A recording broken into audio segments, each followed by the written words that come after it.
দেখো সব গাছগুলো দেখো শুকিয়ে কেমন হয়ে গেছে, যেহেতু জল দেওয়া হয়নি। কিন্তু দুপুর আমি যখন জামা কাপড় মেলতে এসেছি তখন অল্প জল দিয়ে দিয়েছিলাম, পুরো শুকিয়ে গেছে।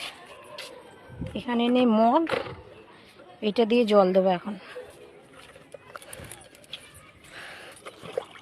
এই দেখো গাছগুলো পুরো শুকিয়ে গেছে।